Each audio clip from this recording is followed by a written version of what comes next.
अस्सलाम वालेकुम। अच्छा, ये हमारी नेक्स्ट जेएस की क्लास 2 है। इससे पहले हमने क्लास 1 पढ़ी थी और क्लास 1 मैंने ये चैनल पर अपलोडेड है। अगर आपने नहीं देखी तो आप वो वीडियो देख सकते हैं। ये नेक्स्ट जेएस की क्लास 2 है और इस क्लास 2 के अंदर हम लोग देखेंगे कि सबसे पहले कंपोनेंट्स क्या होते हैं।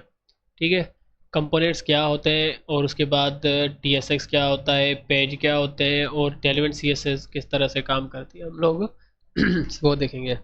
सबसे पहले तो मैं आपको बताऊं कि कंपोनेंट्स क्या होते हैं।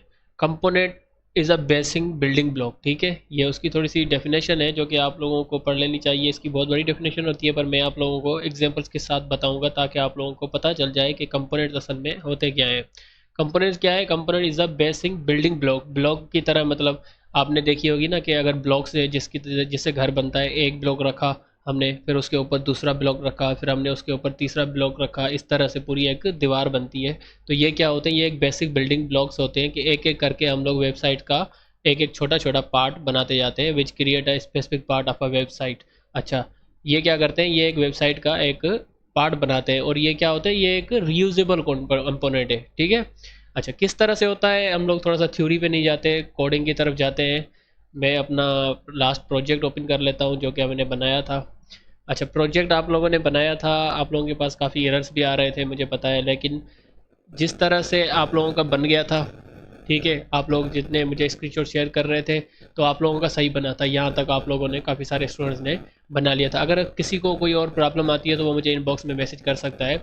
उसके अलावा एक और चीज़ कि अगर आप लोगों को मतलब कोई ये पूछना चाह रहे थे काफ़ी सारे स्टूडेंट्स के, जो कि हम इस कोड को ना किस तरह से चला सकते हैं, मतलब किस तरह से, कि एक बार मैंने क्या किया था कि जो है ना, हमने यहाँ पर लिखा था npm run dev।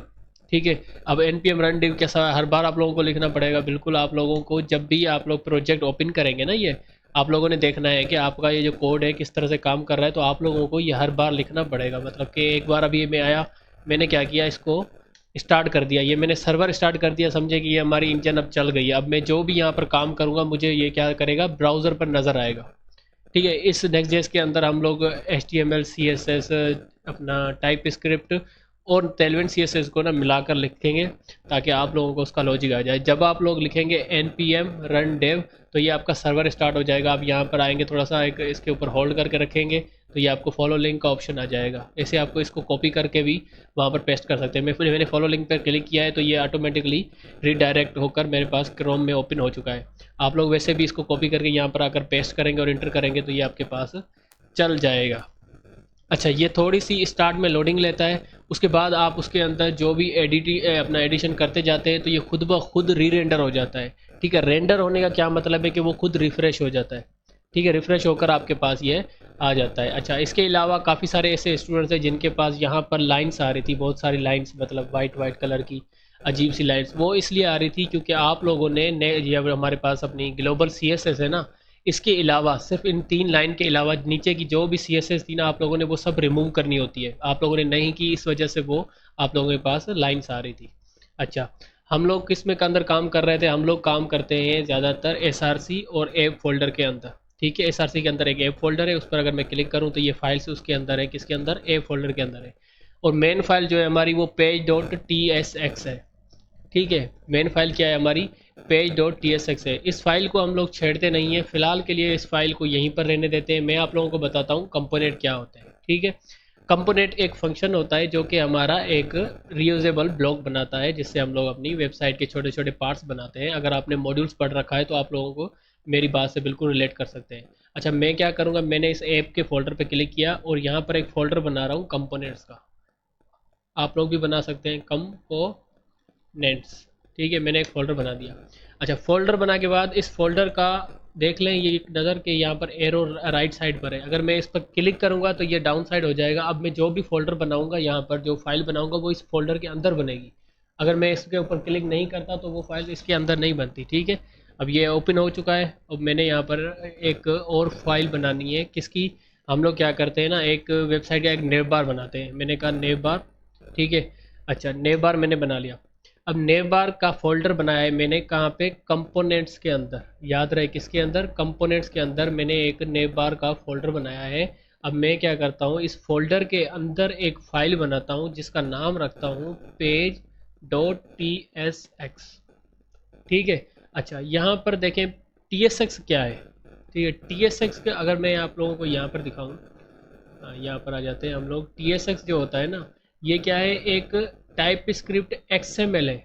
XML मतलब एक सिंटैक्स है, जैसे अगर आप लोगों ने अगर जावास्क्रिप्ट देखी होगी तो उसका अपना एक्सटेंशन जो होती है वो क्या होती है, डॉट जेएस होती है। टाइप स्क्रिप्ट ये होती है डॉट टीएस, और इस फाइल की ये होती है डॉट TSX। इसके अंदर अगर हम लोग जावास्क्रिप्ट का यूज़ करते हैं ना, मतलब टाइप स्क्रिप्ट का यूज़ नहीं कर रहे हैं, हम जावास्क्रिप्ट का यूज़ करते हैं, तो उस फाइल की जो अपना एक्सटेंशन वो होगी, वो क्या होगी, पेज डॉट JSX। लेकिन हमारे पास टाइप स्क्रिप्ट है, हमने कहा है TSX। अब ये TSX क्या है, इसको मैं आपको थोड़ी देर में डिटेल में बताता हूँ। अच्छा, मैंने क्या किया, पेज डॉट TSX की फ़ाइल बनाई। पेज डॉट TSX की फ़ाइल क्यों क्यों बनाई है, क्योंकि पेज डॉट TSX की फ़ाइल ये एक ऐसी फ़ाइल है जो कि ये खुद ब खुद उसको रेंडर कर देता है। अगर मैं उसको यहाँ पर नेव बार का ऑप्शन दूंगा तो वो क्या करेगा, वो इसको खुद ब खुद रेंडर कर देगा। किस तरह से, हम लोग यहाँ पर देखते हैं। मैंने लिखा है यहाँ पर RFC। अच्छा, हम लोग क्या करते हैं, कंपोनेंट बनाते हैं। कंपोनेंट के अंदर हमारे पास एक फंक्शन बनाना होता है हमें। कंपोनेंट क्या है, बेसिकली एक फंक्शन है। वो फंक्शन नेम फंक्शन हो सकता है, एरो फंक्शन हो सकता है। अगर मुझे यहाँ पर मैन्युअली बनाना पड़े, मैं यहाँ पर लिखूँगा फंक्शन, ठीक है, और फंक्शन का नेम लिखता हूँ माई फंक्शन, ठीक है, या फिर मैं कर देता हूँ, फर्ज करें नेव बार, ठीक है, और यहाँ पर मैंने उसका नाम दिया, और ये मैंने उसके कर्ली ब्रैकेट दे दिए, ठीक है। ये हमारा एक फंक्शन बन चुका है। अच्छा, इस फंक्शन ये क्या रिटर्न करता है, ये फंक्शन जो है ना रिटर्न करेगा एक डिव। अच्छा, डिव मैंने लास्ट क्लास में आप लोगों को बताया था कि जो फंक्शन होता है वो क्या करता है कि वो एक डिव रिटर्न करता है। अच्छा, ये तो सिर्फ बेसिक बात थी। जो ये फंक्शन होता है ना, ये असल में एक TSX में ये रिटर्न करता है। क्या रिटर्न करता है, मैं एक कमेंट में लिख लेता हूँ, TSX।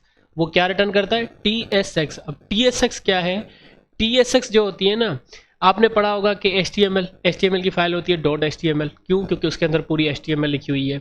CSS की फाइल होती है, वो होती है डॉट CSS, क्योंकि उसके अंदर पूरी CSS की फाइल लिखी है। टाइप स्क्रिप्ट की फाइल है तो डॉट TS, क्योंकि उसके अंदर टाइप स्क्रिप्ट लिखी है। जावास्क्रिप्ट की फाइल है तो क्या, डॉट JS, क्योंकि उसके अंदर जावास्क्रिप्ट है। इसी तरह से हमारे पास एक TSX है। TSX क्या है, टाइप स्क्रिप्ट और HTML को मिक्स में लिखने का तरीका है, ठीक है। इसके अंदर मैं क्या कर सकता हूँ, मैं एक पहले तो एक डिव बना लेता हूँ, क्योंकि ये जो है ना रिटर्न करता है TSX। अब TSX क्या है, TSX में आपने आपको बताया कि हम लोग ये डिव रिटर्न करा रहे हैं। अभी समझाता हूँ मैं आपको TSX क्या है। TSX क्या है कि वो हमारे पास एक HTML भी रिटर्न करेगा। उस HTML के अंदर हम लोग जावास्क्रिप्ट भी लिख सकते हैं, और अपना उस जावास्क्रिप्ट के अंदर या टाइप स्क्रिप्ट के अंदर भी HTML लिख सकते हैं।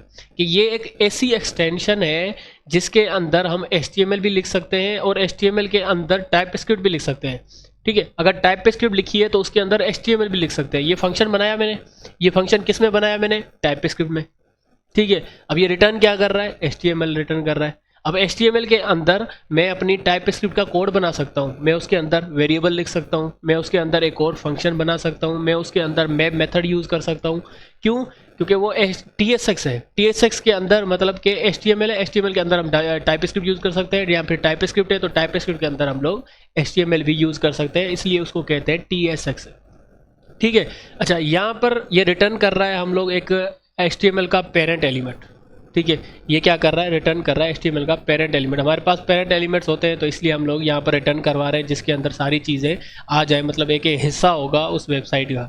यहाँ पर अगर हम चाहें तो हम इसके साथ ऐसे खाली फ्रेगमेंट्स भी लगा सकते हैं। केस क्या, खाली फ्रेगमेंट्स, ठीक है। ये इनको हम लोग कहते हैं फ्रेगमेंट्स, क्योंकि ये खाली जो है ना अपना ओपनिंग और क्लोजिंग टैग होते हैं, ये फ्रेगमेंट्स कहलाते हैं। अगर आप चाहें तो आप इसके अंदर डिव रिटर्न करें, डिव नहीं कर सकते तो यहाँ पर आप जो है ना फ्रेगमेंट्स रिटर्न कर सकते हैं। मैं ज़्यादातर क्या करता हूँ, डिव रिटर्न करता हूँ। लेकिन एक बात आपको याद रहनी चाहिए, जो ये कंपोनेंट है, जो ये फंक्शन है, वो सिर्फ एक ही पेरेंट एलिमेंट को रिटर्न कर सकता है, दो नहीं कर सकता। कि मतलब मैंने एक ये डिव बनाई है, अब इसके अंदर मैं XYZ जो भी कोड लिखूंगा वो क्या करेगा, वो सारा चल जाएगा। लेकिन अगर इस डिव के बाहर मैं एक और डिव बनाता हूँ, ठीक है, तो वो क्या करेगा, मुझे एरर दे देगा। समझ रहे हैं, अगर मैं यहाँ पर H1 भी लिखता हूँ तब भी मुझे एरर देगा। क्यों, क्योंकि ये सिर्फ एक सिंगल पेरेंट एलिमेंट रिटर्न कर सकता है। यहाँ तो फ्रेगमेंट्स के अंदर हमें सब लिखना पड़ेगा अगर ऐसे मिक्सचर बनाना है तो देखिए यहाँ पर किस तरह से मैंने यहाँ पर लिखी फ्रेगमेंट्स, और इनको जो है ना मैं एंड में लगा दूँ, तो अब इसके अंदर हम लोग जो कुछ चाहे रिटर्न कर सकते हैं, क्योंकि ये सिर्फ एक ही एलिमेंट को रिटर्न कर सकता है। समझ आ रही है बात? ज़्यादा नहीं कर सकता। अच्छा, उस एलिमेंट के अंदर हम जितने एलिमेंट चाहे बना सकते हैं, उसका कोई इशू नहीं है। मैंने यहाँ पर h1 बना दिया, मैं यहाँ पर पैराग्राफ लगा दूँ, मैं उसके अंदर एक लिस्ट बना दूँ, कोई इशू नहीं है। ठीक है, ये पूरी उसके अंदर रिटर्न करेगा, लेकिन ये सिर्फ एक रिटर्न करता है। एक मतलब कि एक पेरेंट एलिमेंट होगा, उसके अंदर जितने आप एलिमेंट बना लें, दो पेरेंट एलिमेंट जो है ना वो रिटर्न नहीं कर सकता। ठीक है, मैं यहाँ पर क्या करता हूँ, क्योंकि हम लोग नेव बार बना रहे हैं तो अच्छा, एक चीज़ आप लोगों ने याद रखनी है, मैंने यहाँ पर एक मिस्टेक की है। जब भी आपने कोई फंक्शन बनाना है ना, मतलब कोई कंपोनेंट बना रहे हैं, तो आपने उसका जो फर्स्ट एलिमेंट है ना वो हमेशा कैपिटल रखना है। कैपिटल क्यों रखना है वो मैं आपको थोड़ी देर के अंदर समझा दूंगा कि क्यों हम इसको कैपिटल रखते हैं।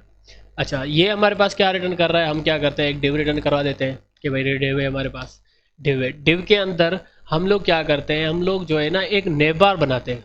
नेव बार आप लोगों ने काफ़ी वेबसाइट्स के अंदर देखा होगा कि किस तरह से नेव बार बने हुए होते हैं। अगर आपने कभी HTML और CSS के अंदर प्रोजेक्ट बनाया है तो आप लोगों को पता होगा। लेकिन फर्स्ट टाइम हम क्या करेंगे, हम लोग अपना TSX के अंदर एक नेव बार बनाएंगे, मतलब कि नेक्स्ट जेएस के अंदर। हम लोगों ने टाइप स्क्रिप्ट सीख लिया, अब उसको यूज़ कैसे करना है यहाँ पर हम लोग वो देखेंगे। टाइप स्क्रिप्ट का हमने फंक्शन लगा दिया, अब हमने HTML से अपना एक नेव बार बनाना है। किस तरह से हम लोग एक नेव बार बना सकते हैं, सबसे पहले मैंने इसके अंदर एक डिव बनाता हूँ। ठीक है, इसके अंदर ही बना रहा हूँ, याद रखें। डिव बनाई, अब उसके अंदर मैं क्या करता हूँ, मैं एक H1 अपना जो है ना H1 में अंदर लिख देता हूँ। फर्ज करें नई कोड हब, या फिर जस्ट मैं लिख देता हूँ नेव बार। ठीक है, ताकि छोटा सा रहे और आप लोगों को समझने में भी आसानी हो। अच्छा, अब नेव बार बनाते हैं। नेव बार के लिए हम लोग अपना अनऑर्डर लिस्ट लगाएंगे एक। अगर आपने HTML पढ़ रखी है तो आप लोगों को पता होगा, मैंने एक अनऑर्डर लिस्ट को उठाया यहाँ पर, इसके अंदर गया, मैं लिस्ट बनाऊँगा इसकी। इसके अंदर मैं एक तो रखूँगा होम, ठीक है, और इसके अंदर मैं दूसरी चीज़ रखता हूँ अबाउट, और तीसरी चीज़ रख देता हूँ कॉन्टैक्ट। ठीक है, ये तीन चीज़ें रखी हैं। अच्छा, अब हम देखते हैं कि ये हमारे पास सर्वर पर किस तरह से दिखता है। ये देखो, अब अगर मैं, शायद मेरा सर्वर क्लोज हो चुका है या कुछ, तो अच्छा एक चीज़, सॉरी, यहाँ पर हेलो वर्ल्ड लिखा हुआ है, क्यों लिखा हुआ है मैं आप लोगों को दिखाता हूँ। मैंने यहाँ पर page.tsx, मैंने कहा ये हमारी मेन फाइल है, इसके अंदर मैंने क्या लिखा है, हेलो वर्ल्ड, इसलिए वो हेलो वर्ल्ड शो हो रहा है। अगर हमने यहाँ पर कोई कंपोनेंट बनाया है, कोई फंक्शन बनाया है, तो हमें क्या करना होता है, इस फंक्शन को लाकर यहाँ पर इंपोर्ट करना होता है। ठीक है। अच्छा, मैंने बिल्डिंग ब्लॉक बनाया ना, मैंने थोड़ी देर पहले बताया आपको कि कंपोनेंट क्या होता है, एक बिल्डिंग ब्लॉक होता है। बिल्डिंग ब्लॉक होता है मतलब कि हम क्या करते हैं कि इस वेबसाइट के अंदर में, सब फर्ज करें इस पेज और TSS के अंदर मैंने इसका नेव बार बनाया। अब इस नेव बार को एक्सपोर्ट करके मैं यहाँ पर लेकर आऊँगा, यहाँ पर उसको इम्पोर्ट करूँगा। इंपोर्ट करूँगा तो वो मेरे मेन पेज पर आ जाएगा। यहाँ पर जो भी मेरे पास शो हो रहा है, ये कहाँ पर है, ये मेरे इस मेन पेज, जो page.tss की फ़ाइल है ना, जो लेआउट के बिल्कुल करीब है, इस फाइल का पेज दिख रहा है मुझे। अब इस फाइल के पेज के अंदर जो भी मैं इंपोर्ट करूँगा वो यहाँ पर आ जाएगा। किस तरह से, मैंने यहाँ पर page.tsx की फ़ाइल बनाई थी, कंपोनेंट्स के अंदर नेव बार बनाया, नेव बार के अंदर मैंने लिखा page.tsx, तो page.tsx के अंदर एक अदद मैंने एक अपना नेव बार बना रखा है। ये याद रहे कि ये क्या हो रहा है, ये यहाँ पर कुछ भी नहीं हो रहा, जस्ट हमारे पास एक फंक्शन है। अच्छा, फंक्शन है तो हमें इसको एक्सपोर्ट करना पड़ता है, एक्सपोर्ट डिफ़ॉल्ट। ठीक है, एक्सपोर्ट डिफ़ॉल्ट कर देता हूँ मैं इसको। ये हो गया हमारे पास एक्सपोर्ट डिफ़ॉल्ट, क्यों, क्योंकि हमने इसको एक्सपोर्ट करना है। अच्छा, याद रहे कि एक्सपोर्ट डिफ़ॉल्ट लिखना ज़रूरी नहीं है, आप लोगों को अपना फंक्शन भी बनाना बार बार ज़रूरी नहीं है। आप लोगों को समझाने के लिए मैं आप लोगों को एक चीज़ दिखाता हूँ। ये फंक्शन है, मैंने आप लोगों को पता है कितनी मेहनत से बनाया है। अगर आप इस तरह से एक वेबसाइट के अंदर 50 कंपोनेंट्स बनाते हैं तो आप लोग थक जाएंगे, क्योंकि यहाँ पर बहुत काम हो रहा होता है। मैं इस फंक्शन को कर देता हूँ रिमूव।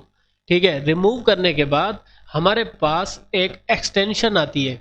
ठीक है, एक्सटेंशन क्या, यहाँ पर ये खाली है, यहाँ पर इसको छोड़ दें, यहाँ पर आते हैं ये एक्सटेंशन है, और इसके अंदर आकर मैं आपको दिखाता हूँ कि अगर मैं इंस्टॉल के अंदर जाता हूँ तो यहाँ पर मेरे पास एक एक्सटेंशन है जिसका नाम है ES7 react Redux react native snippets. हमें क्या मिलता है, इसके अंदर रिएक्ट के स्निपेट्स मिलते हैं। अब स्निपेट्स क्या होता है, स्निपेट्स को समझने के लिए थोड़ा सा हम लोग वापस अपनी फाइल के अंदर आ जाते हैं। मैं आ गया हूँ यहाँ पर page dot T S S जो कि हमने कंपोनेंट के अंदर बनाई थी। आपको पता है हम लोग क्या करते हैं, H1 लिखें तो हमें यहाँ पर एमिट एब्रीवेशन देता है कि मतलब मैंने H1 लिखा तो वो मुझे एक सजेशन देता है कि आप इस पर क्लिक करें, आपका H1 का टैग खुद ही बन जाएगा। ऐसा ही है, ठीक है। लेकिन ये जो अभी मैंने आप लोगों को एक्सटेंशन दिखाई वो क्या करती है, वो हमें फंक्शन बनाने का स्निपेट देती है, मतलब फंक्शन सजेस्ट करती है। कैसे, हमारे पास एक मैं लिख देता हूँ RFCE, ठीक है। मैंने लिखा RFCE, RFC लिखने के बाद मुझे यहाँ पर ये एक सजेशन दे रहा है जिसका नाम है रिएक्ट फंक्शन एक्सपोर्ट कंपोनेंट, ठीक है। ये शॉर्ट फॉर्म है रिएक्ट फंक्शन एक्सपोर्ट कंपोनेंट का।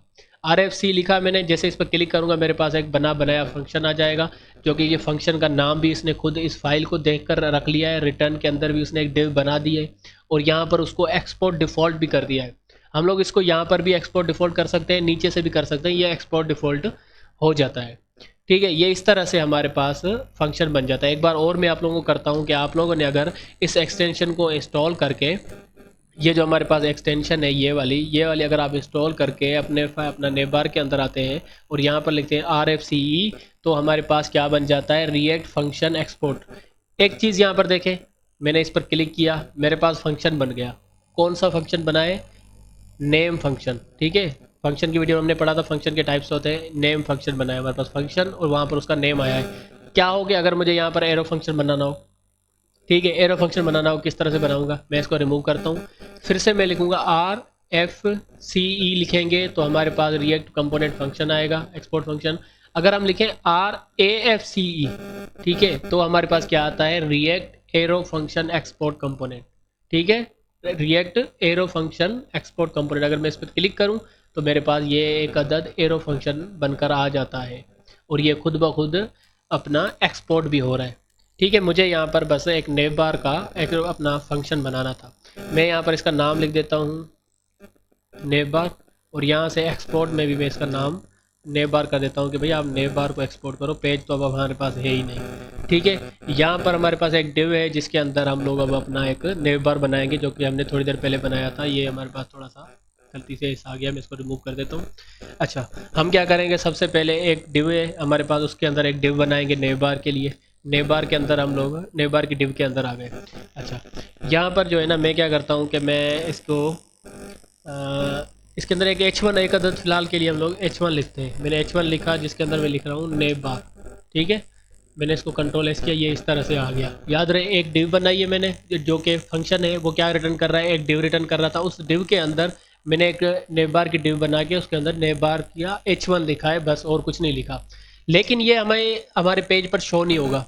क्यों नहीं होगा, क्योंकि जैसे मैंने बताया कि हमारे पास जो मेन पेज जो कि ये शो हो रहा है, ये एक वाइट पेज शो हो रहा है, ये हमारा यहाँ से आ रहा है पेज डॉट TSX के अंदर, और जिसके अंदर कुछ भी नहीं है, ठीक है, जिसके अंदर कुछ भी नहीं है। इस कंपोनेंट को हम इसके अंदर कैसे ला सकते हैं, हम यहाँ पर इस कंपोनेंट को इंपोर्ट करेंगे। किस तरह से इंपोर्ट करते हैं, देखिए मैंने यहाँ पर लिखा एक सेल्फ क्लोजिंग टैग, मतलब ऐसे हम लोग टैग लिखते हैं और वहाँ पर मैंने उस कंपोनेंट का नाम क्या रखा है हम लोग चल के देख लेते हैं एक बार।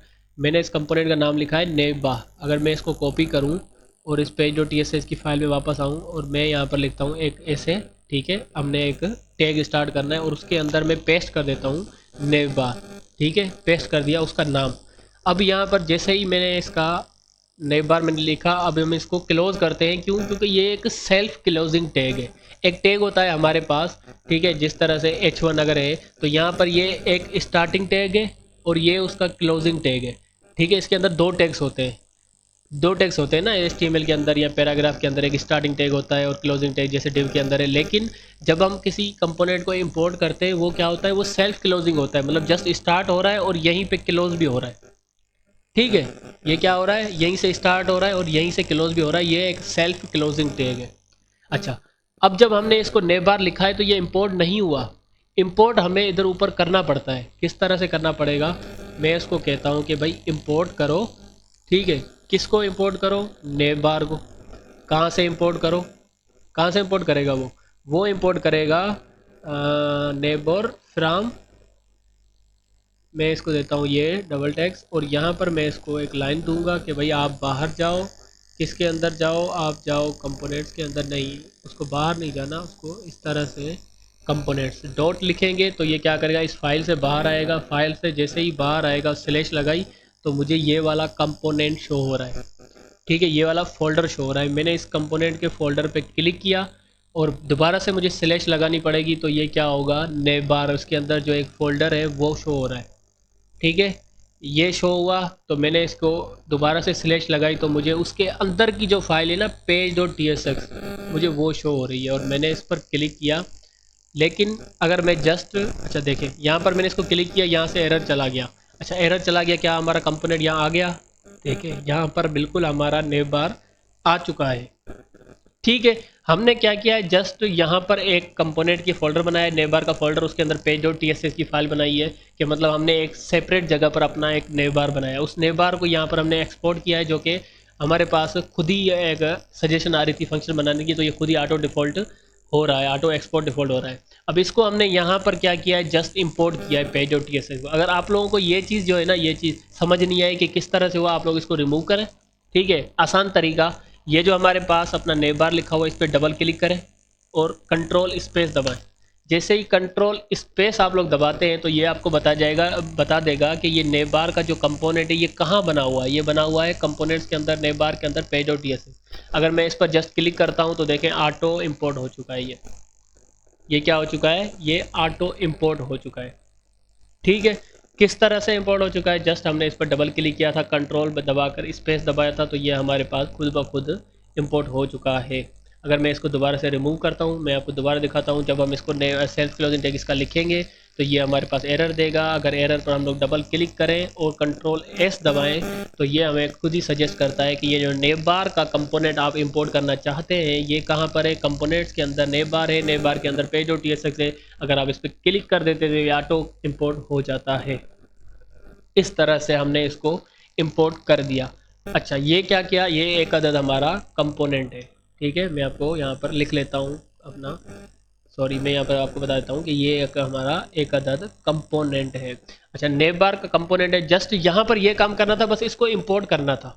अब नेव बार का जो भी काम है वो हम क्या करेंगे, इस page.tsx के अंदर जो कि हमने नेव बार बना रखा है वो यहाँ पर बस एडिट करते जाएंगे, ये खुद ही वहाँ पर एक्सपोर्ट करता जाएगा। यहाँ पर नेव बार लिखा हुआ है तो यहाँ पर मैं लिख देता हूँ नेव बार की जगह पर नेम। तो अगर मैं यहाँ पर आऊँ तो ये यहाँ पर क्या करेगा, नेव बार को नेम के अंदर चेंज कर देगा। ऑटो री रेंडर हो रही है ये चीज़ें, मतलब ऑटो रिफ्रेश हो रही है। ठीक है, ये रेंडर करता है। रेंडर करने का मकसद क्या है कि वो उस पेज को प्रिंट करवाता है, रिफ्रेश करवाता है, खुद ही ऑटो रेंडर हो रहा है। अब रेंडर पेज क्या कौन सा हो रहा है, page.tsx हो रहा है। मेन पेज हमारा यही है जो कि वहाँ पर शो हो रहा है। हमने उसको जस्ट यहाँ पर एक कंपोनेंट बना के उसको इंपोर्ट कराया है। अच्छा इंपोर्ट कराया है, ये जो है ना ये नेव बार, ये हमारा, मैंने यहाँ पर आप लोगों को अगर दिखाऊँ तो मैंने कहा component is a basic building block. ठीक है, क्या है, बेसिक बिल्डिंग ब्लॉक है। कि हमने क्या कर दिया, हमने इधर एक काम किया, थोड़ा सा मेरे पास ये देखें, ये हमने एक बार नेव बार लिख दिया। मैं इसको थोड़ा सा रिमूव करके आप लोगों को दिखाता हूँ।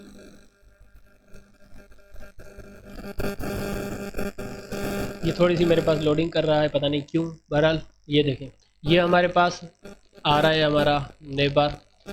ये हमारे पास एक बेसिक बिल्डिंग ब्लॉक है, मतलब एक नेव बार है जिसके अंदर बहुत सारी कोडिंग है। मैंने जैसे उसको इंपोर्ट किया वो सारी कोडिंग यहाँ पर आ जाएगी, वो यहाँ पर पूरी आ जाएगी। अगर मैं नीचे जाकर इसको कॉपी करके दोबारा से पेस्ट करता हूँ तो ये क्या है, ये एक री रेंडर है, मतलब रीयूजेबल कंपोनेंट है। तो अगर मैंने इसको दोबारा लिखा तो वो दोबारा आ जाएगा, मतलब एक नेव बार को अगर मैं दोबारा इंपोर्ट करूँगा तो वो दोबारा आ जाएगा, मुझे उस नेव बार को दोबारा बनाने की ज़रूरत नहीं है। अगर मैं नीचे आकर फिर से इसको इंपोर्ट करता हूँ तो ये दोबारा मेरे पास 3 नेव बार आ जाएंगे। अच्छा मैं क्या करता हूँ, इसको रिमूव करता हूँ। मैंने अभी आप लोगों को बता दिया कि ये हमारा क्या है, रीयूजेबल कंपोनेंट है, जो कि मैंने यहाँ पर पढ़ा था। ये क्या है, ये रहा, इट इज़ अ रीयूजेबल। हमने कहा क्या, कंपोनेंट क्या है, एक बेसिक बिल्डिंग ब्लॉक है। हमने एक ब्लॉक रखा, उसके ऊपर दूसरा ब्लॉक रख सकते हैं, उसके ऊपर तीसरा ब्लॉक, इस तरह से।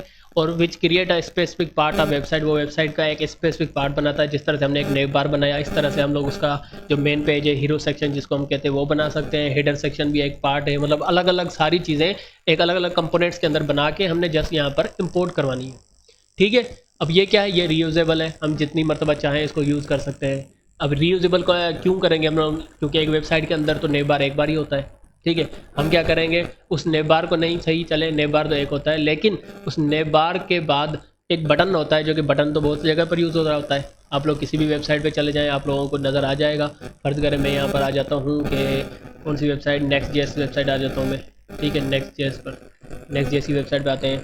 मैं यहाँ पर आ गया, मैंने इसको इधर ओपन किया तो देखें यहाँ पर ये जो बटन है, ये एक बटन है, ठीक है। ये रीयूज़ हो रहा है, एक कंपोनेंट है, ये भी एक कंपोनेंट है, ये भी एक कंपोनेंट है, ये भी कंपोनेंट है, ये भी कंपोनेंट है। ये दोनों चीज़ें एक साइज़ की नहीं लग रही हमें, बिल्कुल एक साइज़ की। ये दोनों को अपना क्या किया गया, एक कंपोनेंट बना के दोनों को इंपोर्ट किया गया। इसके अंदर नाम दूसरा रखा है, इसके अंदर नाम दूसरा रखा गया है। किस तरह से दूसरा नाम रखते हैं वो हम लोग आगे चल के देखेंगे। कहने का मकसद ये है कि कंपोनेंट्स होते हैं। अगर मैं इस तस्वीर में आपको दिखाऊं तो हमने नेबार का एक कंपोनेंट बनाया है, उसके अंदर एक सर्च का कंपोनेंट बनाया है जिसको हमने जस्ट इंपोर्ट किया है। मैंने एक यहाँ पर गया, मिसाल की बात है, मैंने एक अपना सर्च का कंपोनेंट बनाया। उस सर्च के कंपोनेंट को आकर मैं अगर नेबार की फ़ाइल के अंदर इंपोर्ट करूँगा तो ये फ़ाइल यहाँ पर मेरे पास आ जाएगी।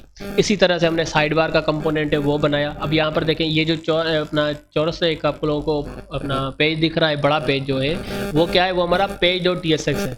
हमने कंपोनेंट्स की फ़ाइल के अंदर एक नेबार का पे अपना कंपोनेंट बनाया, उसको यहाँ पर इंपोर्ट किया तो वो उस पेज के ऊपर हमारे पास सबसे पहले क्या आ गया, नेबार आ गया।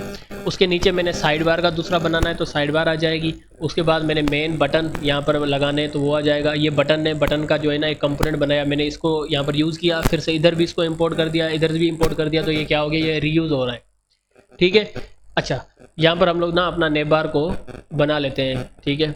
एक नज़र हम लोग क्या करते हैं कि हम लोग अपना VS कोड के अंदर आते हैं। VS कोड के अंदर आकर हम लोग एक दफ़ा इसको भी यहाँ पर शो कर देते हैं ताकि ये हमें शो होता रहे। अब मैंने यहाँ पर नेम लिख रखा है। नेम कहाँ से आ रहा है, ये नेबार की फ़ाइल से, ठीक है। ये नेबार की फ़ाइल है जहाँ पर मैंने अपना नेम लिख रखा है तो वो हमें नेम दे रहा है।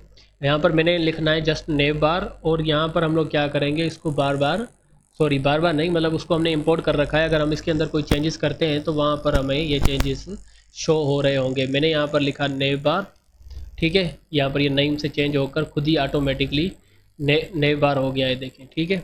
अच्छा, अब हम क्या करेंगे, एक अनऑर्डर लिस्ट बनाएंगे। यहाँ पर अनऑर्डर लिस्ट के लिए मैंने लिखा यहाँ पर अनऑर्डर लिस्ट, और यहाँ पर लिस्ट के अंदर हम लोग लिस्ट बनाते हैं एक अदद।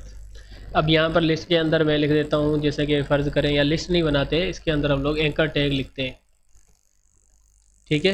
एंकर टैग, मैंने एंकर टैग लगाया। आप लोगों को पता है एंकर टैग क्या होता है, जो कि लिंक जिसके अंदर हम लोग लगाते हैं। मैं इसके अंदर href में कुछ भी नहीं लिख रहा फ़िलहाल के लिए, लेकिन यहाँ पर हम लोग उसका नाम लिख देते हैं, जैसे कि होम हो गया, ठीक है। अब मैं क्या करूँगा, इसको 3 बार लिख देता हूँ। होम लिखा, मैंने यहाँ पर लिखा है कि कॉन्टैक्ट, ठीक है। और यहाँ पर मैं लिख देता हूँ अबाउट। आप लोगों को HTML आती होगी, अगर जिसको नहीं आती तो वो HTML सीख ले पहले, ठीक है। यहाँ पर मेरे पास एक नेबार आ गया, और यहाँ पर मेरे पास आ रहा है होम, कॉन्टैक्ट और अबाउट। लेकिन ये सेपरेट कैसे होंगे आप लोगों को पता है। इसके लिए हम लोग क्या करेंगे, हम लोग यूज़ करेंगे एक अदद टेलवेंट CSS। टेलवेंट CSS क्या होती है, सबसे पहले हम लोग यहीं पर इसको रोक कर टेलवेंट CSS को देखते हैं। क्यों, क्योंकि हमारे पास नीचे टेलवेंट CSS ही है। हमने देख लिया कंपोनेंट क्या होता है, हमने देख लिया TSX क्या होता है। TSX क्या होती है, जिसके अंदर हम लोग HTML और जो टाइपस्क्रिप्ट को मिक्स करके लिख रहे होते हैं, वो हमारी TSX होती है। क्यों, क्योंकि हम लोग टाइपस्क्रिप्ट के अंदर HTML लिख सकते हैं, HTML के अंदर टाइपस्क्रिप्ट लिख सकते हैं, इसलिए उसका नाम TSX है, ठीक है। अब पेज क्या है, हमने पेज देखा, क्योंकि जो है ना हमारा नेक्स्ट.जेएस वो क्या करता है, वो खुद ब खुद मतलब सजेस्ट कर देता है कि यहाँ पर पेज.tsx की फाइल है, तो ये क्या है, ये एक इसका एंड पॉइंट है, मतलब इसको प्रिंट करना है, इसको वहाँ पर पेज पे रेंडर करना है, ठीक है। वो पहचान लेता है। यहाँ पर अगर मैं कुछ नाम लिखूंगा तो उसको बताना पड़ेगा कि आप इस पेज को वहाँ पर रेंडर करो, लेकिन पेज.tsx की फाइल जहाँ पर भी देखेगा वो खुद ऑटोमेटिकली उसको रेंडर करेगा। अब ये किस तरह से, ये आगे चल के हम लोग देखते रहेंगे। यहाँ पर है व्हाट इज टेलवेंट CSS, ठीक है। टेलवेंट CSS क्या है, टेलवेंट CSS is a popular open source framework. क्या है, टेलवेंट CSS बहुत पॉपुलर है, और क्या है, एक ओपन सोर्स फ्रेमवर्क है। ओपन सोर्स का मतलब है कि वो फ्री ऑफ कॉस्ट है, सबके लिए, सब कोई उसको यूज़ कर सकता है, ठीक है। और वो क्या करता है, use for building customizable, consistent and scalable user interface. वो क्या करता है कि वो हमारे पास इस तरह की जो अपना वेबसाइट होती है ना, अगर आप देखें, जिसके अंदर हमारे पास रिस्पॉन्सिव डिज़ाइन होती है और बहुत सारा जो है ना अपने पास कोड होता है, कंसाइजेबल मतलब छोटा छोटा कोड, बड़े ही CSS। आप लोग अगर नेबार की CSS देखें ना, तो नेव बार की बहुत ज़्यादा CSS होती है। अगर आप नेव बार बनाएं भाई तो आप उसको पहले यहाँ पर डिज़ाइन करेंगे, फिर उसके अंदर आप उसके एलिमेंट्स बनाते हैं, फिर उसको आप उसके टैग लिखते हैं, यहाँ पर आपने उसको टारगेट करना होता है जाकर CSS की फाइल के अंदर, वो बहुत काम होता है। लेकिन यहाँ पर हम लोग एक अदद CSS अपना नेव बार बना रहे हैं। आप लोग देखेंगे कितने छोटे से कंसाइज होकर मतलब वो हमें एक नेव बार बनाकर दे देता है। मैं यहाँ पर इसको थोड़ा सा हटा के यहाँ पर आप लोगों को दिखाता हूँ एक नेव बार की CSS लगाकर। अब CSS क्या कौन सी यूज़ करूँगा मैं यहाँ पर, टेलमेंट CSS यूज़ करूँगा, वो भी इनलाइन CSS, ठीक है। क्यों? क्योंकि वो जो है ना एक छोटी सी लाइन के अंदर आपकी पूरी नेव बार की CSS आ जाएगी। आप लोगों को मैं अभी दिखाता हूँ। सबसे पहले हम लोग क्या करते हैं कि जो हमारी मेन डिव है उसको हम लोग एक कलर देते हैं, ठीक है। कलर दे देते हैं। कलर कौन सा देना है, मैं सोच रहा हूँ कि ना मैं उसको एक अदद, कौन सी डिव है हमारे पास, मेन ये डिव है। अच्छा, यहाँ पर देखें कि अगर हमने उसको CSS देनी है, ठीक है, इस फाइल को हमने CSS देनी है तो सबसे पहले हमें क्या करना पड़ेगा, क्लास का नेम देना पड़ेगा, क्लास बनानी पड़ेगी। अच्छा, CSS के अंदर हम लोग क्या करते थे, सिर्फ क्लास लिखते थे, लेकिन Next.js के अंदर आप क्लास नहीं लिख सकते, आपको लिखना पड़ेगा क्लास नेम। क्यों? क्योंकि जो कि हमारे पास CA क्लास का वर्ड है एक टाइप स्क्रिप्ट के अंदर, ऊप्स अगर आपने पढ़ रखे हैं तो ऊप्स के अंदर क्लासेस बनती हैं, ठीक है। ऊप्स के अंदर क्या बनती हैं, क्लासेस बनती हैं। तो उस क्लासेस का जो वो कीवर्ड है वो रिजर्व्ड है क्लासेस के लिए। अगर यहाँ पर हम लोग क्लास लिखते हैं तो वो हमारी क्लास बन जाएगी। ये हमारा क्या है, ये एक रिजर्व्ड कीवर्ड है। अब इसको क्लास हम लोग यूज़ नहीं कर सकते। तो Next.js के अंदर इन लोगों ने क्या किया, क्लास का नेम चेंज करके जस्ट रख दिया क्लास नेम, बस इतना सा। अब इसके अंदर हम लोग इसकी CSS लिखेंगे। कैसे लिखेंगे, फ़र्ज़ करें मैं यहाँ पर लिख देता हूँ कि भाई बैकग्राउंड अगर हमें इसका ब्लैक करना है तो हमारे पास एक शॉर्ट कोड होता है। अगर आपने बैकग्राउंड ब्लैक करना हो तो CSS के अंदर बहुत कोड होता है, और मैंने उसको इतना सीखा भी नहीं है, ध्यान देकर, मैंने टेलमेंट CSS सीखी है। अब इसका बैकग्राउंड कोड देना हो तो मैं जस्ट लिखूंगा BG। BG क्या होता है, मतलब बैकग्राउंड, और यहाँ पर ये मैं हाइफन लगाऊंगा और लिख दूंगा ब्लैक।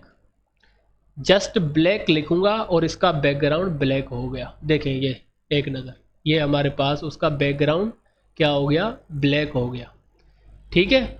अच्छा, ब्लैक हो गया, आप लोगों के सामने है। मैं लिखता हूँ इसकी जो हाइट है ना, हाइट के लिए हम लोग पूरा हाइट लिखते हैं, लेकिन हाइट के लिए यहाँ पर सिर्फ H यूज़ होता है।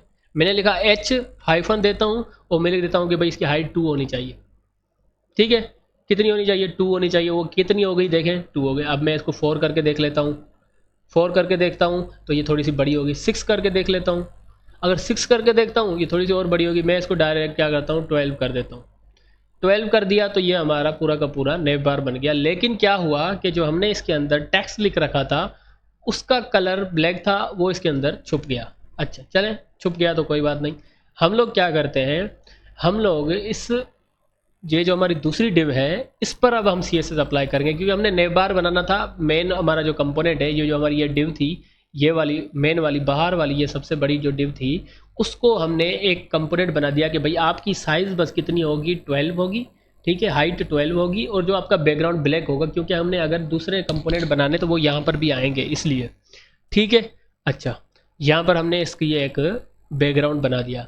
अच्छा, अब हम क्या करते हैं, हम लोग इसको ये जो हमारी H1 है या H1 को दें, नहीं H1 को नहीं देते, हम लोग क्या करते हैं कि जो हमारा टेक्स्ट है ना, हम लोग इस वेबसाइट को इसको कलर देंगे क्लास नेम, और यहाँ पर मैं लिख देता हूँ जो इस क्लास नेम किसको, मैंने ये जो हमारी नेव बार की हमने एक छोटी सी डिव बनाई है ना उसको दे रहा हूँ।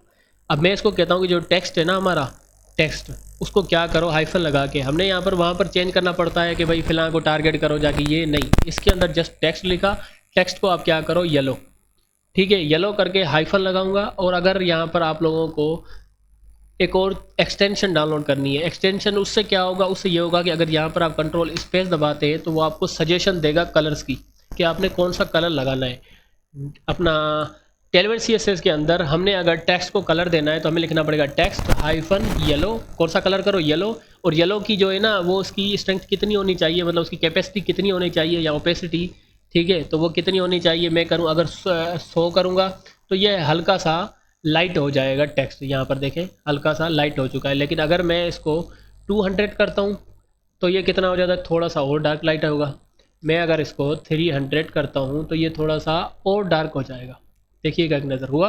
अब मुझे चाहिए यहाँ पर 400, मैंने 400 किया तो यहाँ पर मुझे डार्क लिख रहा है। अगर मैं कंट्रोल स्पेस करता हूँ तो मुझे यहाँ पर इसका यहाँ तक आ जाऊँ कंट्रोल स्पेस करके तो देखेंगे सारे कलर दे रहा है। अगर मैं 950 करूँगा तो ये बहुत ज़्यादा डार्क हो जाएगा, ठीक है। लेकिन मुझे इतना सा चाहिए नहीं है, मुझे जस्ट चाहिए 400। तो मैं क्या करूँगा 400 करूँगा। इस तरह से आप सारे कलर यहाँ पर चेंज कर सकते हैं। जैसे कि अगर मैं यहाँ पर बोलूँ कि भाई मुझे जो है ना आप क्या करो ब्लू करो, ब्लू मुझे ना 400 दे दो, ठीक है। तो वो क्या करेगा उसका कलर चेंज करके ब्लू कर देगा। मैं कहता हूँ नहीं नहीं नहीं, आप एक काम करो ग्रीन करो, ग्रीन करके इसका जो कलर है ना वो 400 कर दो।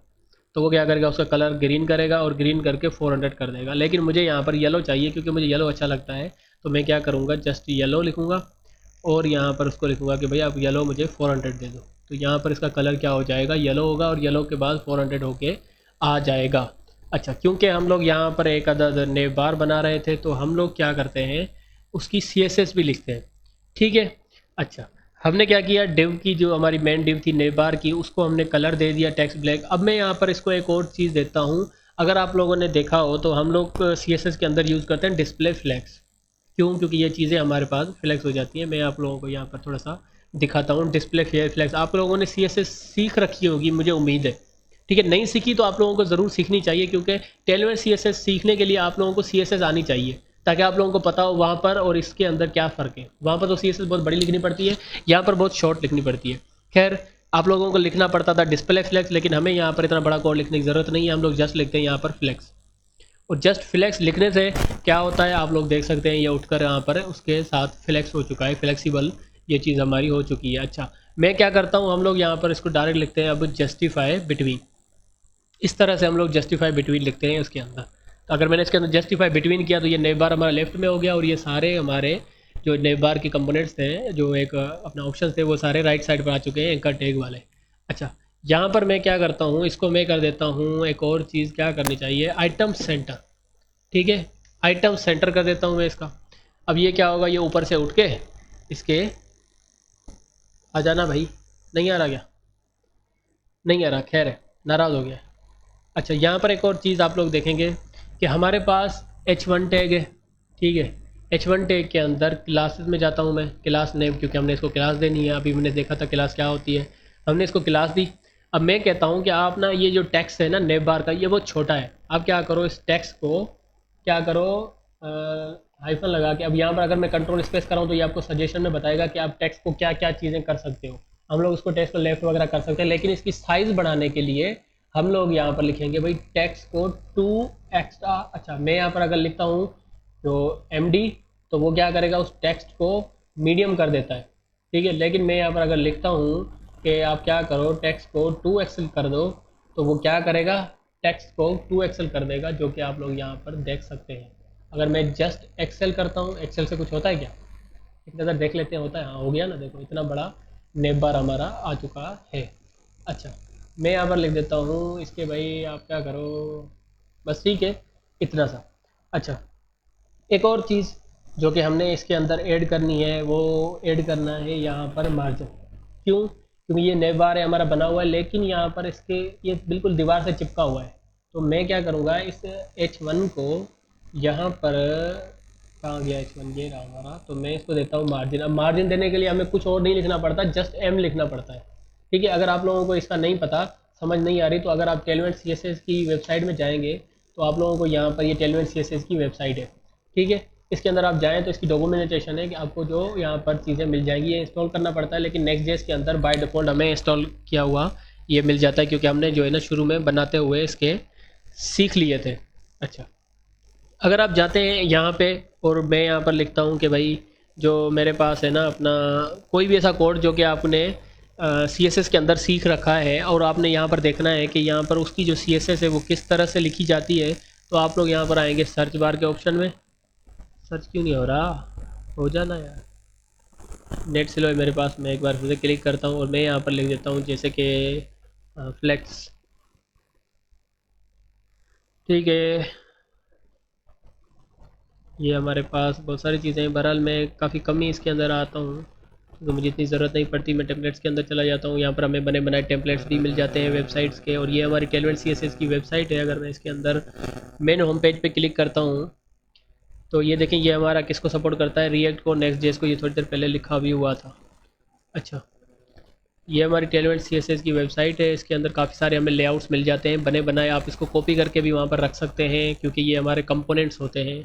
अच्छा, डॉक्यूमेंटेशन के अंदर अगर मैं जाऊँ तो यहाँ पर हमें ये इंस्टॉलेशन का तरीक़ेकार बता रहा है। उसके बाद हमें यहाँ पर ये कोड देता है कुछ, और कोड देने के बाद थोड़ा सा और नीचे आते हैं। मैं जो चीज़ ढूंढ रहा हूँ मुझे वो नज़र नहीं आ रही। मैं एक नज़र देख लेता हूँ कहाँ गई वो चीज़ें। हाइट, मार्जिन वगैरह सब कुछ यहाँ पर आपको वो दे देता है। बहरहाल एक अपना टेलवेंट CSS एक अलग टॉपिक है मेन, क्योंकि यहाँ पर हम जस्ट यूज़ कर रहे हैं। तो टेलवेंट CSS पर मैं आपको एक कंप्लीट वेबसाइट बना के दूंगा, ठीक है। कंप्लीट वेबसाइट नहीं, सॉरी, कंप्लीट वीडियो आप लोगों को एक बना कर दूंगा, जिसके अंदर टेलवेंट CSS को हम लोग कंप्लीट कवर करेंगे कि उसके अंदर क्या क्या चीज़ें होती है CSS में और टेलवेंट CSS में क्या डिफरेंस है। जस्ट इतना सीख लें कि हमारे पास यहाँ पर ये है कि हमारे पास जो शॉर्ट कीज़ होती हैं अपना एक नेम बार बनाने की, मतलब कि शॉर्ट कीज़ का मकसद ये है कि जितना भी हम लोग अपना CSS के अंदर बड़ा कोड लिखते हैं ये उसको कंसाइज करके छोटा छोटा लिख कर दे देता है हमें। इस ये फ़ायदा है हमें टेलवेंट CSS के अंदर। अच्छा, यहाँ पर हम लोग थोड़ा सा और जो है अपनी नेम बार को सजाने की कोशिश करते हैं। सजाने की कोशिश ये करेंगे क्योंकि आप लोग अगर ये राइट साइड पे देखें तो ये हमारा नेम बार है, इस तरह से चिपका हुआ है। हमें ये चिपका हुआ नहीं चाहिए ना। हमें क्या चाहिए, हमें इसके अंदर जो है वो चाहिए अपना बटा हुआ सही से बिल्कुल।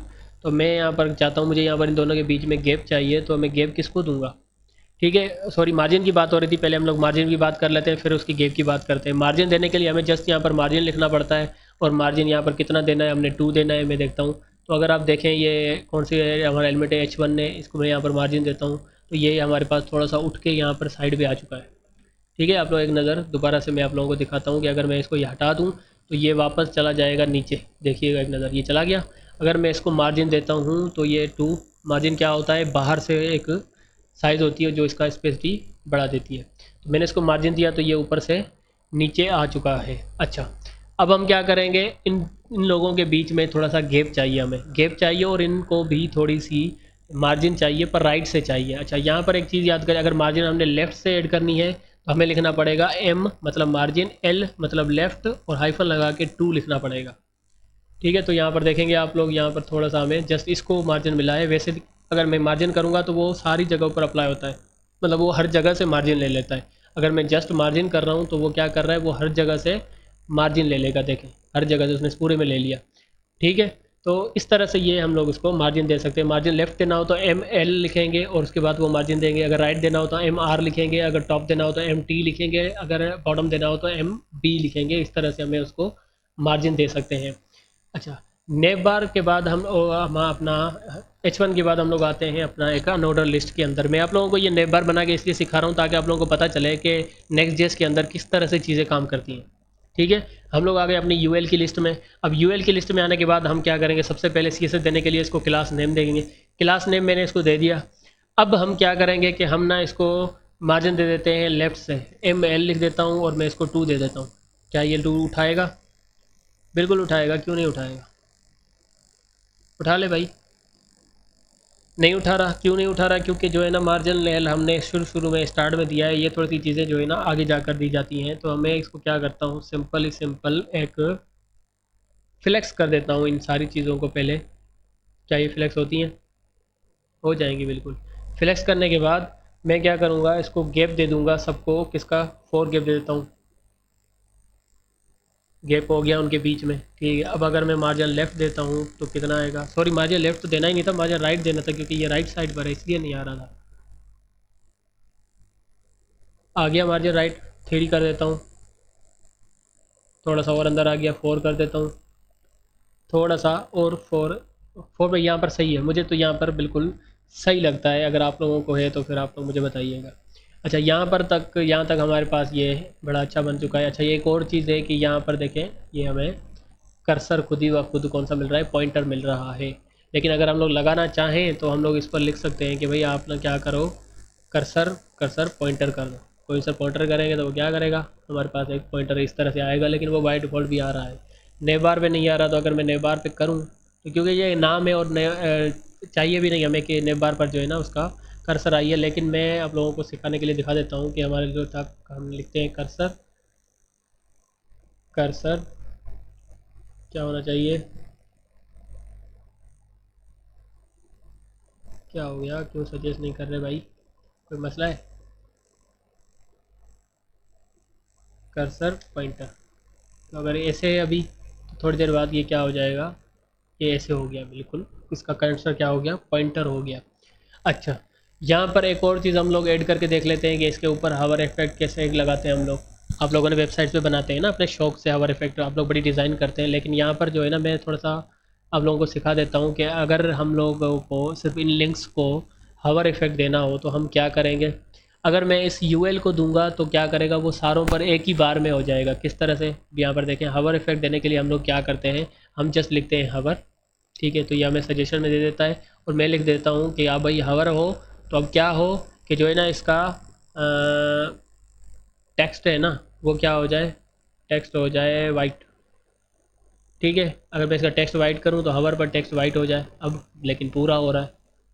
मुझे तो चाहिए कि भाई इस पर करूँ तो ये वाइट हो, लेकिन ये पूरा वाइट हो रहा है। तो हम क्या करेंगे, ये जो हमारा हवर इफेक्ट है ये यहाँ से आप लोग रिमूव करके इस एक एक एंकर टैग को देंगे। किस तरह से, क्लास देकर। इसके बाद मैं लिखूँगा क्लास नेम और यहाँ पर लिखूँगा मैं वही चीज़ हवर। ठीक है, और ये हमें दे देगा इसकी सजेशन। और यहाँ पर हम लोग लिखेंगे, अगर सजेशन नहीं देता तो आप लोगों ने कंट्रोल एस करके इसको अपना क्या करना है, कंट्रोल स्पेस के दबाएंगे तो आप लोगों को ये सजेशन देना स्टार्ट करेगा। और मैं अब इसको बोलता हूँ आप क्या करो, टेक्स्ट कलर जो है हमारे पास वो उसको वाइट कर दो। वाइट पर हमें कोई नंबर बताने की ज़रूरत नहीं होती, उसकी कैपेसिटी वो खुद ही कर लेता है। अगर मैं इस पर हवर करूँ तो ये वाइट हो रहा है, ये हो रहा है, नहीं हो रहा है, क्यों, क्योंकि हमने सिर्फ एक को दिया है। अगर एक को दिया है तो बाकियों को भी दे देते हैं ना, क्या तकलीफ है, अभी दे देते हैं। सॉरी, कंट्रोल सी, इस तरह से हमने सबको हवर इफेक्ट दे दिया। इतना सा हमारा नेव बार है जाके बन के तैयार हो चुका है। यहाँ पर देखें ये सब पर हवर इफेक्ट आ रहा है। ये हमारा नेव बार था जो कि हमने उसको इंपोर्ट कर लिया। अब बड़ी चीज़, मेन चीज़, ठीक है, मेन चीज़ यही है कि अगर हम इसको रीयूज़ करें तो ये हमारा किस तरह से दिखेगा। ठीक है, रीयूज़ करने के लिए हम लोग page.tss की फ़ाइल के अंदर आते हैं। हमने इसको एक बार इंपोर्ट किया था। अब आप देखेंगे कि अगर मैं यहाँ पर ये इसको बिल्डिंग ब्लॉक क्यों बोल रहा था, क्योंकि ये एक एक ब्लॉक है। अगर मैं इसको नेव बार को इधर नीचे करूँ तो ये देखें इसके नीचे एक और नेव बार आ गया, और नीचे करूँ, एक और कॉपी करके पेस्ट करूँ तो क्या होगा, एक और नेव बार आ जाएगा, एक और बार। ये बिल्डिंग ब्लॉक्स बनते जा रहे हैं। नीचे अगर उसके हम जो भी रखेंगे वो आ जाएगा। देखें, ये हमारा रीयूजेबल कंपोनेंट है, हम इसको बार बार रीयूज़ कर सकते हैं इस तरह से, लेकिन हमें इतने नहीं चाहिए। हम लोग क्या करेंगे, एक और छोटा सा नेबार का कंपोनेंट बना देते हैं जो कि आप लोगों के लिए आसानी करे और आप लोगों को समझने में आए। ठीक है, हमने यहाँ पर कंपोनेंट्स की फ़ाइल में दोबारा आते हैं। यहाँ पर नेबार बनाया था, हम लोग एक और फोल्डर बनाते हैं, सॉरी फोल्डर बनाना था हमें, और फोल्डर का नाम जो है मैं रखूँगा, वो क्या रखूँगा, नेबार कंपोनेंट। कंपोनेंट के अंदर एक फ़ोल्डर बनाता हूँ जिसको नाम लिखता हूँ हीरो। ठीक है, हीरो के अंदर हम क्या करेंगे, एक अदद फाइल बनाएंगे जिसका नाम होगा page.tsx। अब हर page.tsx मतलब अगर नेव बार है तो नेव बार के अंदर भी हम क्या करेंगे, एक page.tsx की फ़ाइल बनाएंगे। और अगर हमारे पास अपना दूसरा फोल्डर है उसके अंदर भी हमने, हर फोल्डर के अंदर जो है ना उसका एंड पॉइंट है, मतलब ये page.tsx क्या है, ये उसका एक एंड पॉइंट है। अच्छा, ये कंट्रोल Z कर देता हूँ क्योंकि ये मेरे पास थोड़ा सा डिलीट हो गया है।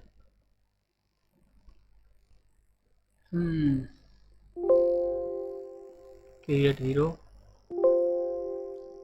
क्या हुआ, मैंने सब कुछ डिलीट कर दिया शायद। ठीक है, अच्छा यहाँ पर जो है ना मैंने नेव बार का पूरा कोड डिलीट कर दिया गलती से। अच्छा कोई बात नहीं, गलती से डिलीट किया तो हमारे पास इतना कोई इशू नहीं है। मैं यहाँ पर क्या करता हूँ, एक और अपना बना लेता हूँ, मैं इसको रिमूव कर देता हूँ ताकि ये हमें एरर ना आते। कंपोनेंट्स के अंदर हम लोग क्या करेंगे, एक हीरो सेक्शन बनाएंगे और हम लोग चेक करते हैं कि हम लोग बाय मल्टीपल पेजेस कैसे बना सकते हैं इसके अंदर। मतलब एक पेज है जिसके अंदर हमने अपना नेव बार बना दिया। नेव बार के बाद हम लोग क्या करते हैं कि जो हमारे पास अपना एक दूसरा पेज होता है हीरो सेक्शन, वो किस तरह से बनेगा, फिर हम लोग उसके अंदर जो प्रोजेक्ट्स के पेज है वो किस तरह से बनेंगे, हम लोग ये सारा इस वीडियो के अंदर कवर करने वाले हैं। तो वीडियो थोड़ी सी लंबी हो रही है क्योंकि एक वीक का टाइम है, तो मुझे पता है आप लोग देख लेंगे, आधी आधी करके देखेंगे तब भी आप लोगों को मज़ा आएगा। अच्छा, कंपोनेंट्स के फोल्डर के अंदर आ गया। मैं यहाँ पर बना देता हूँ सबसे पहले एक नेव बार। ठीक है, नेव बार का फोल्डर बनाता हूँ जिसके अंदर हम लोग क्या करेंगे, नेव बार के फोल्डर के अंदर एक page.tsx की फ़ाइल बना देता हूँ मैं। नेव बार के अंदर page.tsx की फ़ाइल। ठीक है, ये नेव बार के अंदर page.tsx की फ़ाइल है। फिर से वापस मैं कंपोनेंट पे जाता हूँ और कंपोनेंट के अंदर जाके मैं एक हीरो सेक्शन बनाता हूँ और हीरो सेक्शन के अंदर एक page.tsx की फ़ाइल बना देता हूँ। मतलब हमारा हर हिस्से का, वेबसाइट के हर हिस्से का एक फ़ोल्डर बनाएंगे, उसके अंदर page.tsx की फ़ाइल बनाएंगे। वैसे भी बना सकते हैं लेकिन वैसे बड़े मसले होते हैं, तो ये देखें, ये इसके अंदर ये हीरो सेक्शन की page dot T S x है, ये नेव बार की page dot T S x है। और यहाँ पर मैं एक और पेज बना दूंगा, लेकिन फ़िलहाल के लिए हम लोग जस्ट मैं एक नेव बार बनाने की तैयारी करता हूँ। तो नेव बार बनाने के लिए हमें क्या करना पड़ेगा, सबसे पहले आर एफ सी, क्योंकि मैं ज़्यादातर एरो फंक्शन यूज़ करता हूँ। आर एफ सी लिखने से क्या होगा कि हमारे पास एक अदद एरो फंक्शन आएगा। अगर नहीं आता लिखने के बाद आपने कंट्रोल स्पेस दबाना है तो आपके पास सजेशन आ जाएगी। सजेशन के लिए हमेशा कंट्रोल स्पेस दबाया करें। तो ये हमारे पास आ गया और मैं इसका नाम रख लेता हूँ नेव बार। ठीक है, मैं इसको यहाँ से थोड़ा सा रिमूव करके एक डिव निकाल लेता हूँ और यहाँ पर एक और डिव बना लेता हूँ नेव बार के लिए। यहाँ पर एक H1 लगा देता हूँ। H1 लगाने के बाद हम लोग यहाँ पर एक और ऑर्डर लिस्ट बना देते हैं। H1 के अंदर हम लोग लिख देते हैं नेव बार। ठीक है, और यहाँ पर हम लोग एक अनऑर्डर लिस्ट लगा लेते हैं। लिस्ट के अंदर हम लोग क्या करते हैं कि एक लिस्ट बनाते हैं, लिस्ट नहीं बना रहे sorry, anchor tag. Anchor tag के अंदर मैं लिखूँगा होम, लिखूँगा होम के बाद अबाउट, अबाउट के बाद लिखूँगा कॉन्टैक्ट, और यहाँ पर लिख देता हूँ कोर्सेस। ठीक है, एक छोटा सा नेव बार मैंने यहाँ पर बना दिया है और मैं यहाँ पर इसको जस्ट रेंडर कर देता हूँ ph.tss की फ़ाइल के अंदर। अब मैं यहाँ पर क्या करूँगा, नेव बार लिखूँगा क्योंकि मैंने कंपोनेंट का नाम नेव बार रखा है, और यहाँ पर मैं इसको इस तरह से ले आऊँगा। तो क्या ये हमारे पास आ गया? नहीं आएगा। क्यों नहीं आएगा? क्योंकि हमारे पास यहाँ पर नेव बार के अंदर हमने इसको एक्सपोर्ट किया है, लेकिन यहाँ पर इंपोर्ट नहीं किया। इंपोर्ट करने का शॉर्टकट तरीका क्या है, इस पर डबल क्लिक करो, कंट्रोल स्पेस दबाओ और ये इंटर करो, ये हमारे पास डायरेक्ट नेव बार बना बनाया हमारे पास आ जाएगा। क्या आ गया है? वाकई देखें हम लोग, ये हमारे पास नेव बार आ गया है। ठीक है, नेव बार आ गया है, लेकिन यहाँ पर हमारे पास पेज टी एस एस के अंदर अगर हम जाते हैं तो हमारे पास नेव बार लिखा आया है, लेकिन अच्छा सॉरी सॉरी भाई, यहाँ पर मैंने क्या किया है देखें, मैंने ये सारी चीज़ें थी ना, इनको मैंने एंकर टैग के बीच में लिखना था। बहरहाल कोई बात नहीं, टाइम तो लगता है, आप लोग सीख रहे हैं। बार बार गलतियां करने से इंसान सीखता है, तो फिर आप लोग भी सीख रहे होंगे कि ये बार बार चीज़ें कैसे काम करती हैं। और यहाँ पर मैं लिख देता हूँ होम। ठीक है, तो अगर हम उसके अंदर जाएं तो यहाँ पर हमारे पास ये खुद ही ऐड और इंटर होना चाहिए, और यहाँ पर रिफ़्रेश होकर ये होना चाहिए इसका पूरा का पूरा नाम। हो जाना भाई, नहीं हो रहा, जानबूझ के करूँ। ये लिंक्स हमारी बन चुकी हैं। अच्छा, ये लिंक्स बनने के बाद अब हमारे पास एक और चीज़ है, हम इसको सी एस एस दे देते हैं। सी एस एस देने के लिए सबसे पहले जो है हमें यहाँ पर अपना डिव को सी एस एस देनी पड़ेगी। उसके लिए हम लोग क्या करते हैं कि ना, इसकी नहीं, डिव को मेन डिव को नहीं सी एस एस देते, इसको दे देते हैं बस, जस्ट शॉर्टकट को करते हैं शॉर्टकट।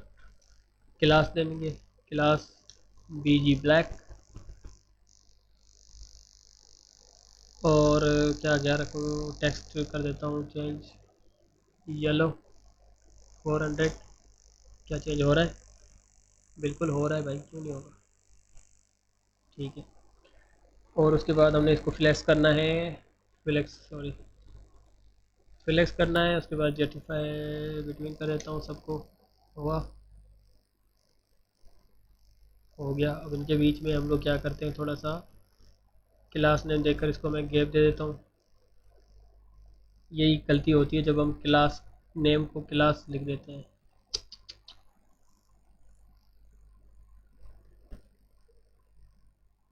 अच्छा, मैं क्लोजिंग टैग को दे रहा हूँ, सॉरी भाई, गलती हो गई।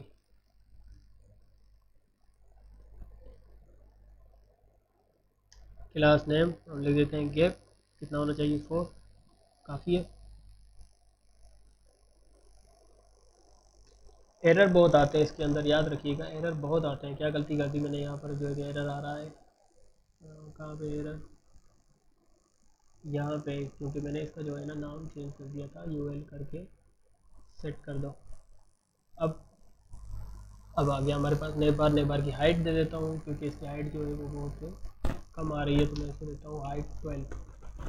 अब देखते हैं, आ गया। और अब मैं इसको कहता हूँ कि जो है ना भाई क्या करो, ये जो है ना आइटम्स को कर दो सेंटर।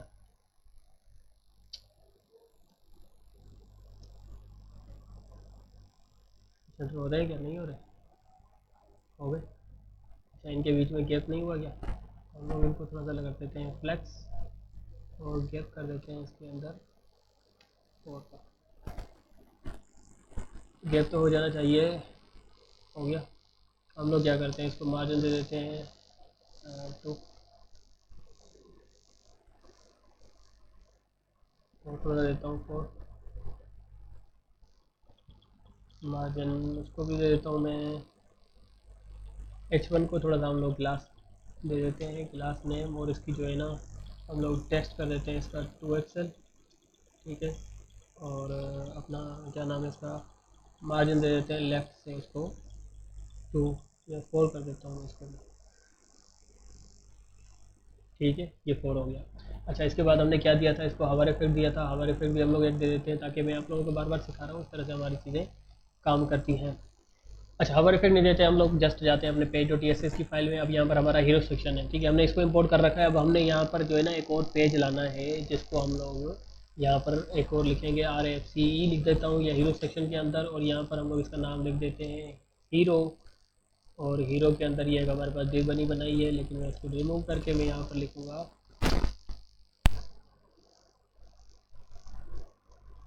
डिव है। डिव के बाद मैं इसको लिख देता हूँ कि भाई इसकी जो हीरो सेक्शन, सबसे पहले हम इसको इंपोर्ट कर लेते हैं। मैंने हीरो लिखा है, इसको कंट्रोल S करके, ताकि हमें पता चले वहाँ पर इंपोर्ट हुआ कि नहीं हुआ। हम लोग क्या करेंगे, पेज और TSS की फाइल आएंगे, फाइल के अंदर आकर हम लोग यहाँ पर अपना हीरो को इंपोर्ट करेंगे। फर्स्ट अल्फ़ाबेट कैपिटल हमने इसलिए रखा था, अगर हम लोग यहाँ पर स्मॉल में रखते हैं तो ये हमारा सेल्फ क्लोजिंग टैग नहीं बनता। अगर हम लोग उसका फर्स्ट अल्फ़ाबेट जो फंक्शन एलिवे अपना कंपोनेंट है उसका कैपिटल में लिखते हैं तो वो हमारा एक अदर सेल्फ टैग बन जाता है। और यहाँ पर मैं इसको इस तरह से कर देता हूँ, ये खुद ब खुद देखें ऑटो वहाँ पर हमारे पास इंपोर्ट भी हो चुका है ऊपर की तरफ। यहाँ पर देखें, ठीक है, इंपोर्ट करना ज़रूरी है। वहाँ से एक्सपोर्ट होता है, लेकिन यहाँ से इंपोर्ट करना ज़रूरी है, वरना वो आपके पास नहीं चलेगा। अगर एरर दे रहा है तो आप लोगों ने चेक करना है कि यहाँ पर आपने उसको इंपोर्ट किया है सही सही कि नहीं किया। बहरहाल ये आप देखते हैं, ये हमारे पास क्या आता है। क्या हो गया भाई, बोलो। ये हमारे पास हीरो सेक्शन आ गया है। इसका मतलब है हीरो वर्ड अल्फ़ाबेट हमारे पास लिखा हुआ आ रहा है, मतलब कि हमारे जो हीरो पेज की जो फाइल थी वो इसके साथ कनेक्ट हो गई। अब हमने इसको ना CSS देनी है। अब CSS देने के लिए हम लोग क्या करते हैं कि हम लोग जाते हैं अपनी हीरो सेक्शन की फ़ाइल में। ये हमारा हीरो फोल्डर, उसके अंदर पेज और TSS की फ़ाइल है। अब मैं इसको देता हूँ कि भाई आप एक काम करो, क्लास नेम ले लो। क्लास नेम के बाद आप ले लो हाइट, ले लो हाइट कितनी लेनी है आपने, आप ले लो 100%। ठीक है, आपने 100% हाइट ले ली। और आपने विड्थ लेनी है, विड्थ कितनी लेनी है आपने, विड्थ भी आपने लेनी है 100%। इस तरह से हम लोग उसकी विड्थ भी दे सकते हैं। अच्छा, विड्थ तो हमने यहाँ पर दे दी। अब हम इसका जो है ना क्या करते हैं कि भाई BG कर दो आप इसका ग्रीन, तो क्या होता है, हो जाना चाहिए ना। हाइट को मैं यहाँ पर एक और चीज़ चेंज करके 100% ना करके इसको मैं जस्ट मैं स्क्रीन कर देता हूँ कि भाई जितनी हमारी स्क्रीन है आप हाइट सिर्फ उतनी ले लो, इतनी ज़्यादा आपने हाइट लेने की ज़रूरत नहीं है। क्या हुआ, इस पर अप्लाई क्यों नहीं हो रही। ये हमारी CSS क्लास नेम सही लिखा है हमने, VG ग्रीन ले। सबसे पहले हम लोग जो करते हैं वो ये कर देते हैं कि VG कर देते हैं इसकी, और VG में इसकी येलो रख देता हूँ। देखें क्या हमारे पास सजेशन आती है। मैं लिख देता हूँ 300। और यहाँ पर जो है ना इसका बैकग्राउंड में कर देता हूँ, हुआ, बिल्कुल हो गया। अब मैं इसकी हाइट जो है ना वो डिफाइन कर देता हूँ। हाइट कितनी होगी, हाइट हमारे पास होगी स्क्रीन के मुतालिक, ठीक है, जितनी हमारी स्क्रीन है। ठीक है, और ये आ गया हमारे पास। बल्कि मैं इसकी विड्थ भी हम लोग कर सकते हैं, विड्थ। अच्छा, एक चीज़ याद रखनी है, अगर हम हाइट दे रहे हैं तो हमने उसकी स्क्रीन की कर दी है, लेकिन जब हमने कस्टम अपनी तरफ से एक हाइट या विड्थ देनी हो तो हमें क्या करना पड़ता है कि अगर विड्थ देनी है तो मैं यहाँ पर ये ब्रैकेट्स लगा के इसके अंदर लिखूंगा। इसका मतलब है कस्टम विड्थ लगा रहे हैं हम अपनी तरफ से। वैसे इसके अंदर कुछ सजेशंस होती हैं। कैसे सजेशन होती हैं, देखिए, अगर मैं यहाँ पर जाकर कंट्रोल स्पेस दबाऊँ तो ये मुझे बताएगा आपको उसकी विड्थ कितनी कितनी दे सकते हो। आप 11 दे सकते हो, 20 दे सकते हो, 32, जितने नंबर्स इसके अंदर हैं आप उतनी दे सकते हैं। इसके अलावा कोई और एक्स्ट्रा नंबर डाल के नहीं दे सकते। यहाँ पर देखें, अगर यहाँ पर शुरू से लेकर तो ये 1 से लेकर हमारे पास 20 तक आ जाता है, लेकिन उसके बाद ये क्या करता है, ये बढ़ा रहा है। ये 11 हुआ, ये 12, 12 के बाद 14 हुआ, 14 के बाद 16, 16 के बाद 20, 20 के बाद 24, 28, मतलब इस तरह से वो बढ़ता जाता है। लेकिन अगर आपने कस्टम विड्थ देनी है तो आपने यहाँ पर जो है ना सिलेक्ट कर देना है। मैं यहाँ पर लिख देता हूँ 80%। तो ये क्या करेगा, जस्ट उसकी 80% विड्थ ले लेगा, इतनी विड्थ ज़्यादा नहीं लेगा वो। यहाँ पर देखें तो उसने क्या किया है, 80% विड्थ ले ली है वहाँ से। ठीक है, अगर हमें 100% देनी है तो मैं क्या करूँगा कि भाई आप 100% विड्थ ले लो। ठीक है, ज़्यादा हमारे पास टाइम नहीं है बातें करने का। और ये कलर अजीब लग रहा है बहुत, तो मैं क्या करता हूँ, इस कलर को चेंज करके मैं इसको कर देता हूँ ग्रीन। और कितना, 400, ज़्यादा हो जाएगा। नहीं हुआ ज़्यादा, नॉर्मल है।